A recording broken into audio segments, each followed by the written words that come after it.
système scolaire a été conçu pour vous apprendre à être un employé. Quand on y pense, en fait, l'école ne vous apprend absolument rien sur vous, mais tout sur rien. Il a dit au moment où je te paye, tu penses comme un employé.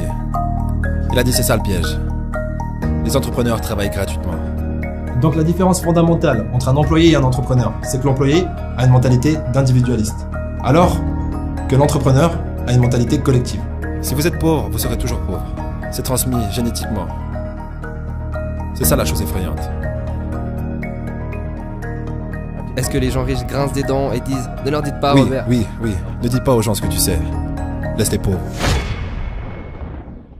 Dans cet épisode avec Robert Kiyosaki, l'auteur du livre « Père riche, Père pauvre », vous allez découvrir comment est-ce que les riches deviennent de plus en plus riches et pourquoi est-ce que les pauvres ont malheureusement beaucoup de chances de le rester. C'est parti.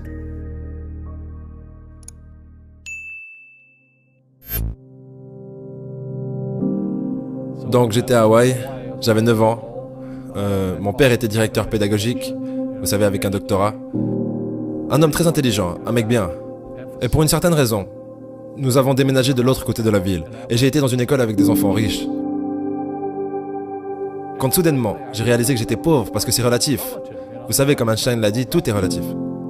Et donc je me souviens lever la main quand j'avais 9 ans, en parlant à ma professeure de CM1. J'ai dit, quand est-ce qu'on va apprendre des choses sur l'argent ? Et elle a dit, on n'enseigne pas l'argent à l'école. Et j'ai dit, pourquoi pas ? Et elle ne pouvait pas me répondre. Elle est devenue très frustrée. Elle a dit, assieds-toi, prends ta place. Parce que le système scolaire ne vous apprendra jamais rien à propos de l'argent. Le système scolaire a été conçu pour vous apprendre à être un employé. Ce qui est important, ou un docteur, ou un avocat, un spécialiste. Mais jamais des choses au sujet de l'argent. Et ensuite, je suis devenu curieux. J'ai dit, pourquoi est-ce qu'on n'apprend rien sur l'argent ? Elle a dit, va demander à ton père, c'est mon patron. Mon père était le directeur pédagogique. Je rentre à la maison et je lui demande, donc pourquoi est-ce qu'on n'apprend rien sur l'argent à l'école ? Et il m'a regardé et il m'a dit, parce que le gouvernement ne nous laisse pas enseigner cette matière.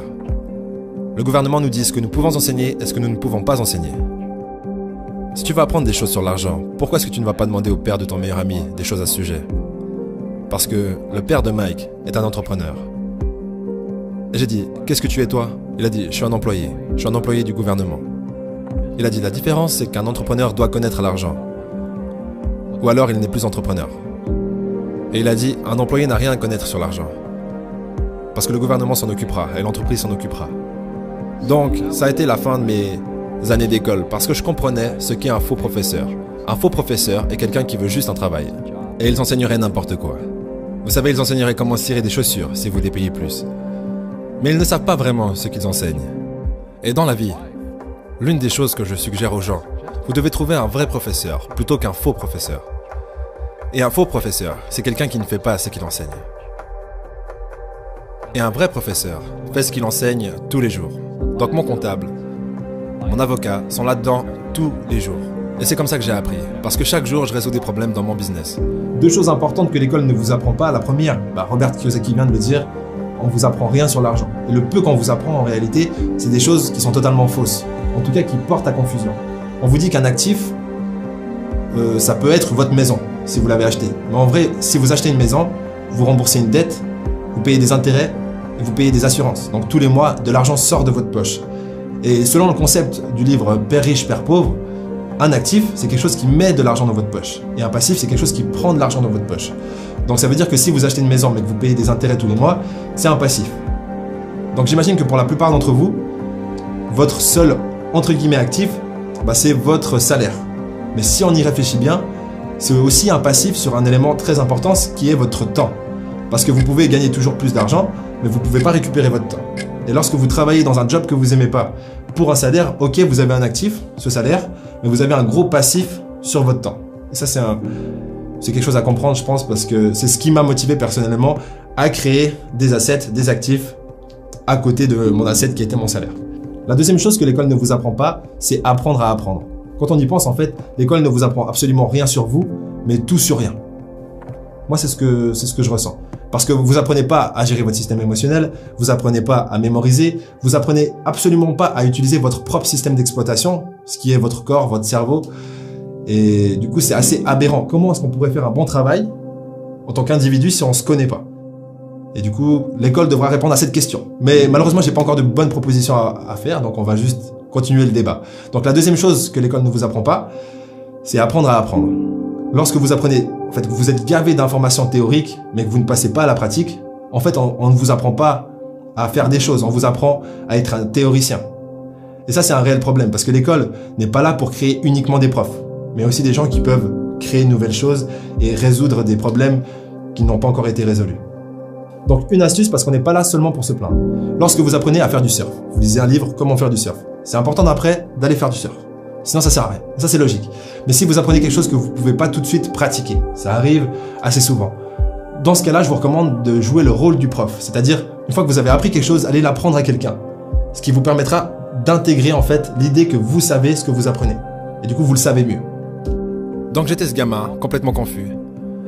Mais j'ai suivi le conseil de mon père et je suis lentement allé au bureau du père de Mike. Et finalement, avec de la persévérance, mon père riche a commencé à m'enseigner des choses sur l'argent, à une condition. Et cette condition, c'était qu'il ne me paierait jamais. Il a dit au moment où je te paye, tu penses comme un employé. Il a dit c'est ça le piège.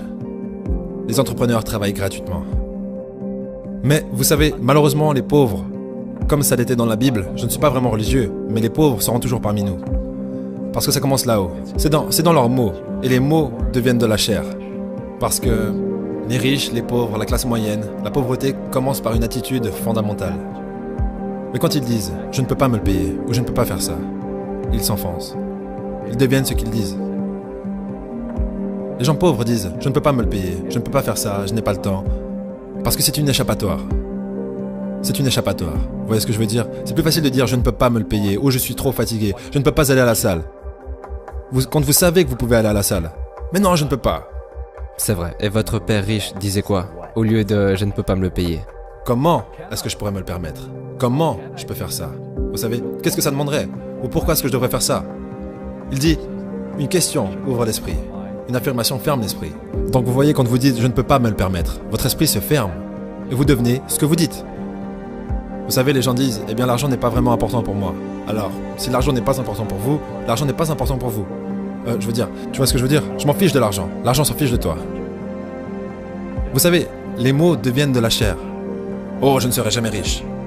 Ou le préféré, les riches sont égoïstes. Ce sont les pauvres qui sont égoïstes. Si vous y pensez, parce que pour être riche, vous devez donner quelque chose. Je dois produire des livres ou des jeux, j'achète des biens immobiliers, je fournis des logements, je crée des emplois et tout ça. C'est pour ça que je suis riche. Mais les gens égoïstes ne produisent rien. Oh non, ce sont les riches qui sont égoïstes. La pauvreté est transmise. Elle est enseignée dans les familles. Et la classe moyenne est enseignée dans les familles. Et donc, les gens là maintenant, qui sont assis à la maison, qui luttent financièrement et sont inquiets à propos de l'argent, ou juste malheureux, ils gagnent peut-être beaucoup d'argent mais sont juste malheureux de faire ce qu'ils font. Ça vous a probablement été enseigné. Vous savez, votre ego a été éduqué. Trouvez un travail, travaillez dur, ou vous ne serez jamais riche, ou les riches sont méchants, ou peu importe. Et avant que vous changiez votre état d'esprit, l'argent ne vous aidera pas. C'est juste. Et on voit ça avec les gens qui gagnent à la loterie. Les gens qui gagnent plus d'argent, ils ont toujours les mêmes problèmes. Ouais. Parce qu'ils ont cette âme d'homme pauvre. Exact. Si vous êtes pauvre, vous serez toujours pauvre. C'est vraiment difficile pour les gens de le comprendre. Oui, l'argent disparaîtra aussi vite que ça.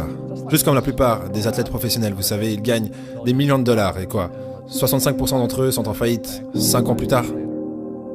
C'est parce qu'ils viennent de familles pauvres. Maintenant, vous leur dites ça, et elles sont très en colère contre vous. Ce n'est pas, c'est la faute des riches. Vous m'avez dépouillé. Le gouvernement m'a dépouillé. Mais malheureusement, ce que M. Lipton disait, c'est transmis génétiquement. C'est ça la chose effrayante. Comparons rapidement la différence de mentalité entre la mentalité d'un employé et d'un entrepreneur. D'ailleurs, il n'y a pas de critique ou de jugement. C'est juste des mentalités différentes. Et je trouve que c'est bien de savoir dans quel cas on se trouve pour pouvoir se déplacer ou apprécier l'endroit où on est en pleine conscience. Donc l'employé dit que l'argent ne fait pas le bonheur, mais joue quand même à la loterie et travaille principalement pour son salaire. Et apporte en fin de compte de la valeur uniquement à son entreprise qui, elle, apporte de la valeur à sa clientèle. Ce qui est quand même minime. Du coup, ça peut être récompensé par un salaire, mais ça ne va pas pouvoir être extraordinaire. Tandis qu'un entrepreneur, lui, pense à la création de valeur. Donc il pense d'abord aux autres, puis obtient des revenus par rapport à sa capacité concrète, donc pas théorique, à apporter de la valeur sur le marché et à résoudre des problèmes pour ses clients. En plus de ça, lorsqu'il grandit, il offre de l'emploi. Donc la différence fondamentale entre un employé et un entrepreneur, c'est que l'employé a une mentalité d'individualiste, alors que l'entrepreneur a une mentalité collective. Vous savez, j'ai eu de la malchance aussi. J'ai eu des crises financières. J'ai eu des gens qui m'ont poignardé dans le dos. Mais tout va bien parce que j'ai grandi de ça. Et c'est ça la spiritualité. Vous savez, les gens qui ont peur de faire des erreurs, comme ils l'enseignent à l'école, ils n'ont pas de croissance. Vos 2 premiers business. Le business de porte-monnaie était au top et a échoué. Ouais. Et le suivant était au top et a échoué. Mais vous ne seriez jamais arrivés ici Tu n'avais pas échoué. sans ces, entre guillemets, mauvais événements. Devrait-on arrêter d'utiliser ce mot mauvais? Oui, chaque fois. Non, chaque fois que j'ai échoué, c'était genre, bien, ok, qu'est-ce que j'ai appris? Et les gens en général, la raison pour laquelle ils sont pauvres, c'est parce qu'ils n'ont pas échoué. Vous savez, ils jouent tellement à la sécurité. Ils n'ont fait aucune erreur, comme ils l'ont appris à l'école. Ça veut dire qu'ils n'apprennent rien. C'est pour ça que le système scolaire est en fait fondamentalement corrompu. Il est anti-éducation. D'accord. Ne faites pas d'erreur et ne demandez pas d'aide. Et si je n'avais pas demandé de l'aide, vous savez, j'ai mes comptables, mes avocats, mes banquiers et tout ça. Tu sais, je rentre dans le business comme une équipe de rugby.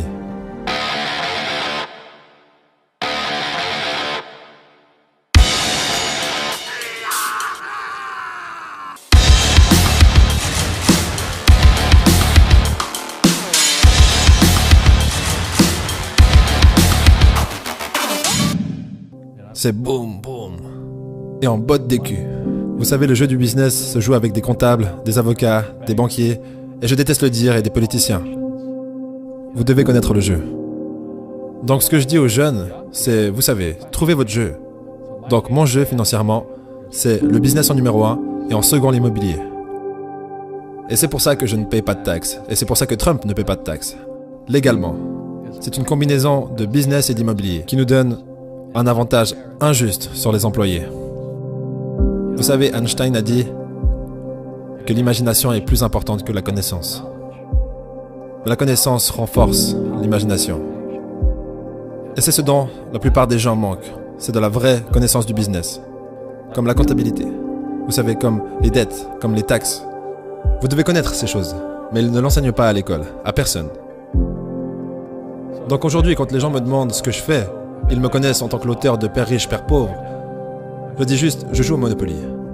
Donc je possède des serres, je possède des grands hôtels, je possède des puits de pétrole, des cours de golf, des business. Je joue juste au Monopoly. C'est tout ce que je fais. Je n'ai pas besoin d'un travail. Je n'ai pas de retraite. Je n'ai pas besoin de retraite. Je ne veux pas que le gouvernement prenne soin de moi. Mais je ressens la responsabilité sociale d'enseigner. Vous voyez, les gens me disent, pourquoi tu donnes pas de l'argent aux pauvres? Le seul problème avec ça, c'est que ça crée plus de pauvres. Donne un poisson à un homme et il pêche, il mange un jour. Ouais, vous donnez un poisson à un homme. Et vous avez beaucoup de gens qui veulent plus de poissons. Mais vous leur apprenez à pêcher. Est-ce que les gens riches grincent des dents et disent « Ne leur dites pas, Robert ». Oui. Ne dis pas aux gens ce que tu sais. Laisse les pauvres. On va tout de suite voir ensemble les étapes d'employé à millionnaire, voire milliardaire. Mais avant ça, je vous propose le livre de Robert Kiyosaki, Le cadran du cash flow. Pour ceux qui n'ont pas encore lu Père riche, Père pauvre, je vous conseille d'abord Père riche, Père pauvre. Ça crée une bonne fondation pour ensuite passer au deuxième livre qui est Le cadran du cash flow. Les 2 liens sont dans la description. Si vous n'avez pas encore de compte Audible, le premier livre audio est gratuit. C'est vraiment 2 livres que j'ai lus, enfin que j'ai écoutés plutôt, et que je vous recommande pleinement. Surtout si vous voulez vous lancer sur votre quête d'indépendance financière. Du coup, comment passer d'employé à multimillionnaire en quelques mots? Là, c'est juste le schéma. Je vous invite à faire plus de recherches. D'ailleurs, on va traiter le sujet plus en détail à l'occasion. Mais en quelques mots, vous êtes employé. Numéro 1, il faut avoir le courage d'investir le peu de ressources que vous avez, donc le peu de temps que vous avez en dehors des heures du travail et votre salaire pour vous lancer dans une idée business. Il faut échouer 1, 2, 3, 4, 5, 6, 7, 10 fois pour ma part. Et lorsque vous trouvez une idée qui fonctionne, là il va falloir automatiser votre façon d'offrir le service ou le produit et de recevoir l'argent en retour. Soit vous automatisez informatiquement, soit vous déléguez à d'autres êtres humains qui peuvent faire votre travail à votre place aussi bien que vous. D'ailleurs ça c'est un challenge, peu importe. L'étape suivante, c'est de créer une autre source de revenus avec les bénéfices de la première source de revenus, pour ne pas payer d'impôts sur vos sources de revenus et sur vos bénéfices surtout en fait. Du coup, vous créez une deuxième source de revenus, une troisième source de revenus, vous investissez tous les bénéfices pour l'entreprise et lorsque vous êtes prêt à passer à l'étape suivante, vous investissez les bénéfices de vos 3 sources de revenus pour contracter des dettes, parce que vous ne payez pas d'impôts sur les dettes. Et du coup, vous investissez dans l'immobilier. C'est plus ou moins ce qu'a fait McDonald's. Ils vendaient des burgers et ils faisaient des bénéfices. Ils réinvestissaient les bénéfices pour contracter des dettes immobilières, donc des hypothèques, dans des immeubles où ils créaient d'autres McDo. Donc dans tous les McDo où vous allez, l'immeuble appartient au McDonald's en question. Ce qui a permis justement de diminuer la quantité de charges et de taxes qu'ils auraient dû normalement payer et d'augmenter la croissance de l'entreprise McDonald's. Donc je vous souhaite plein de frites, plein de burgers, plein de coca. Et moi je vous dis, au prochain épisode. Ma mère voulait que je sois un conducteur de camion.